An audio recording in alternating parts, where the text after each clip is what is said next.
মধ্যপ্রাচ্যের দীর্ঘদিনের উত্তেজনাপূর্ণ পরিস্থিতির মধ্যে নতুন আশার আলো দেখাচ্ছে লেবানন। ইসরায়েলের সঙ্গে সাম্প্রতিক যুদ্ধবিরতি কার্যকর হওয়ার পর দেশটি এখন স্থায়ী সমঝোতার দিকে এগোচ্ছে বলে জানিয়েছেন দেশটির প্রেসিডেন্ট জোসেফ আউন।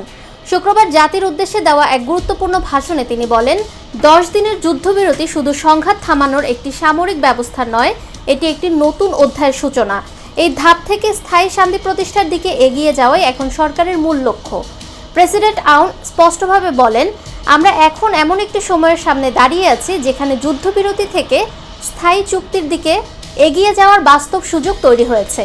তার এই বক্তব্যে দেশজুড়ে শান্তি প্রত্যাশীদের মধ্যে নতুন করে আশাবাদ সৃষ্টি হয়েছে।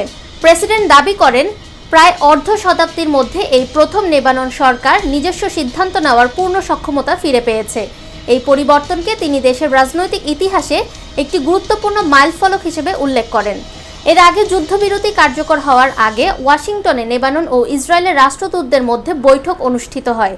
এটি কয়েক দশকের মধ্যে দুই দেশের প্রথম সরাসরি কূটনৈতিক সংলাপ। বিশ্লেষকদের মতে, এই যুদ্ধবিরতি যদি সফলভাবে স্থায়ী সমঝোতায় রূপ নেয়, তবে তা শুধু লেবানন নয়, পুরো মধ্যপ্রাচ্য অঞ্চলের স্থিতিশীলতার জন্য একটি বড় ইতিবাচক পরিবর্তন বয়ে আনতে পারে। দীর্ঘ সংঘাতের ইতিহাস পেছনে ফেলে লেবানন এখন শান্তি, স্থিতিশীলতা এবং আত্মনির্ভরতার পথে এক নতুন যাত্রা শুরু করেছে, যার সফলতা নির্ভর করছে আগামী দিনের কূটনৈতিক উদ্যোগ ও রাজনৈতিক সদিচ্ছার ওপর। ফাহমিদা বিনতে আনোয়ার, নিরপেক্ষ।